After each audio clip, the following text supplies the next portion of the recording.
Chemistry मास्टरचा सगळ्यांना नमस्कार. आपण सोल्युशनची प्रॉब्लेमची एक सिरीज सुरू करतोय. त्यापैकी आपण आत्ता बघणार आहे तो पहिला प्रॉब्लेम बघणार आहे. तो पहिला प्रॉब्लेम तुम्हाला आता दिसतोय. त्याच्यामध्ये काय सांगितलं आहे बघा.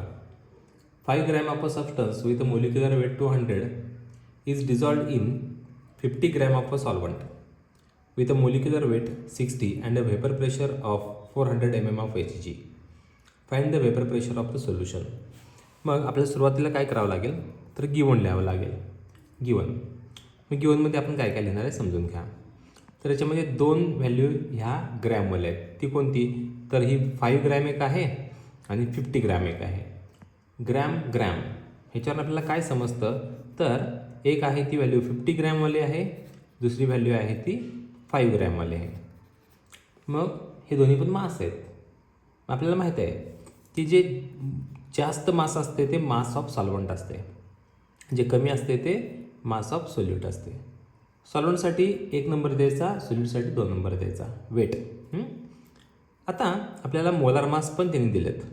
त्यांनी फर्स्ट लाईनच म्हटले 5 gram of a substance with molecular weight 200, म्हणजेच त्याचा जो M1 आणि हा M2 किती आहे आपला तर 200 ग्रॅम पर मोल आहे. आणि M1 किती आहे तर त्यांनी दिलं आहे पुढं बघा. Solvent with a molecular mass 60 gram per मोल आहे. म्हणजे 2 मोलार मास आपल्याकडे आता तयार आहेत. परत त्यांनी काय म्हटले vapour pressure of 400 mm of Hg. आता हे व्हेपर प्रेशर कुणाचं आहे तर ते सॉल्वंटचं आहे बघा.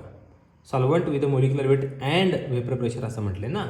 म्हणजे हा 400 mm Hg ही व्हॅल्यू कुणाची आहे तर सॉल्वंटच्या व्हेपर प्रेशर आहे ते. म्हणजेच कोण तर P1:0. P1:0 म्हणजेच व्हेपर प्रेशर ऑफ सॉल्वंट. तर ते किती आहे दिले त्यांनी 400 mm ऑफ Hg दिलेलं आहे. हे झालं आपलं गिवन. परत काय लिहायचं टू फाइंड.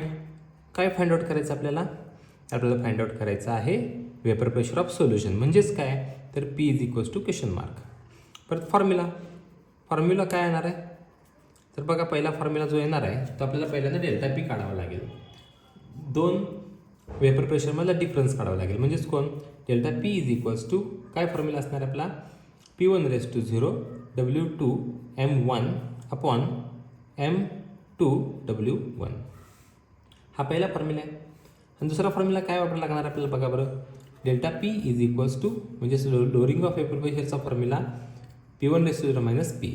म्हणजे व्हेपर प्रेशर ऑफ सॉल्वंट आणि व्हेपर प्रेशर ऑफ सोल्युशन ह्या दोघातला डिफरन्स जो असेल तो म्हणजेच आपला लोअरिंग ऑफ व्हेपर प्रेशर असतो. मग आपल्याला जर समजा P काढायचं असेल तर आपण कसं काढणार तर P1:0 - डेल्टा P. बघा बरं P इकडे आला डेल्टा P इकडे आला. म्हणजे हा फॉर्म्युला आपल्याला वापरावा लागणार आहे. आता काय करूया कॅल्क्युलेशनला स्टार्ट करूया. तर पहिलं कॅल्क्युलेशन स्टार्ट करूया आपण डेल्टा P काढण्यापासून.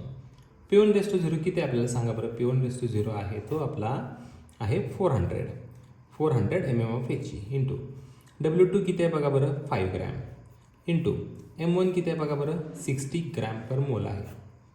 60 ग्रॅम पर मोल. परत M2 किती आहे तर 200 आहे इंटू परत W1 किती आहे तर W1 आहे आपला 50 ग्रॅम. आता काय करूया आपण बघा. हे 0 हा 0 कॅन्सल झाला. हे 2 0 कॅन्सल झाले. हा 5 कॅन्सल झाला. खूपच भारी. हा बे 2 4 2 आला इथं 6 2 12. म्हणजे आपला डेल्टा P जो आला आहे डेल्टा P किती आला 12 mm ऑफ Hg आला. म्हणजे सॉल्वंटचा आणि सोल्युशनच्या दोघातला जो व्हेपर प्रेशरचा डिफरन्स आहे तो 12 आला. मग आता हा पहिला फॉर्म्युला आपण वापरला. आता सेकंड फॉर्म्युला आपला हा वापरायचा आहे. P म्हणजे कोण सोल्युशनचं व्हेपर प्रेशर. मग काय करायचं P1:0 किती दिलं आहे सॉल्वंटचं व्हेपर प्रेशर किती दिलं आहे 400 वजा डेल्टा P किती आला आहे आपला 12. मग किती आलं 400 वजा 12 बघा बरं. तर 400 12 गेले 388 mm ऑफ Hg हे तुमचं प्रेशर आलं. म्हणजेच P हा P कोणाला सोल्युशनचा व्हेपर प्रेशर आला.